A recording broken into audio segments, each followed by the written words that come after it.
Because HPV is so common, doctors recommend getting regular screenings that can be done at clinics like this one, right behind me. Contractors say that everything about this building is deliberate, from its location to its inside features. The CDC says that the singular best way to avoid getting sick this season is frequent hand washing.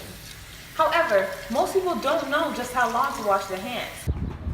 It's summertime in Phoenix, and while the sun is a great source of vitamin D, it can also be very dangerous. Festival attendees are also able to purchase candles as another way to pay respect to those who have passed on.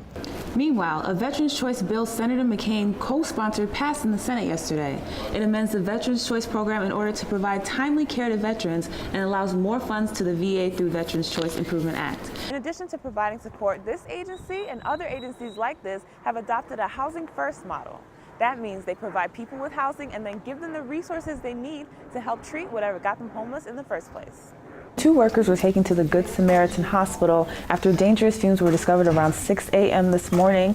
Now, the fumes came from a construction site that was right outside the Walter Cronkite School. One of the best benefits of the new location of the ED is the proximity to the helipad. Patients will come down this elevator and walk only 2 minutes as opposed to what took 5 minutes before. Arizona State Fair officials say that most often when people are hurt on rides, it has little to do with the ride itself, but rather the rider not following directions. So that can mean being too short for the ride, raising up from the seat when in motion, or not keeping their hands and feet inside as they should. Once the water goes through this treatment process, it is now considered reclaimed, which is not quite yet safe for drinking, but can be purified and used in the beer or this water, which Cereal says is just as clean as any water on the market.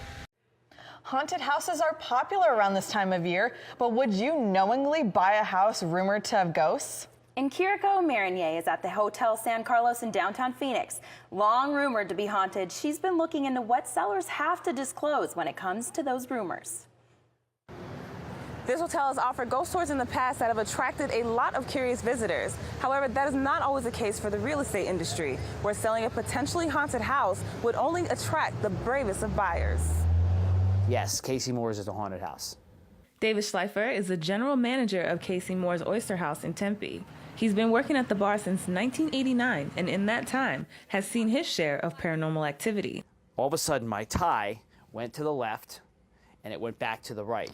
And I felt it, and I stopped. In 1983, Patricia St. Vincent did not know the house was haunted until after she bought it. Arizona law says that sellers must disclose certain things about a home, such as its structural integrity and environmental issues it may have. Paranormal activity?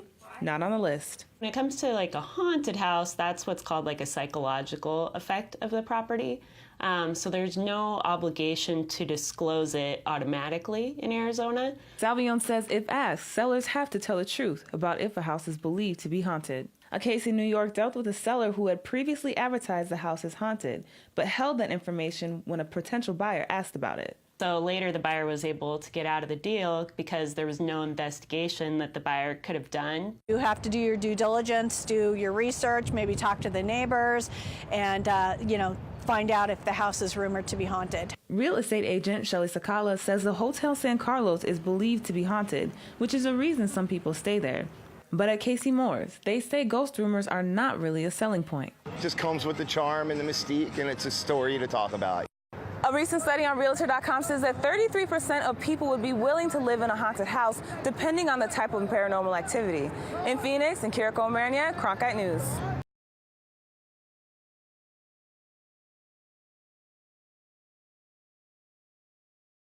Because HPV is so common, doctors recommend getting regular screenings that can be done at clinics like this one, right behind me.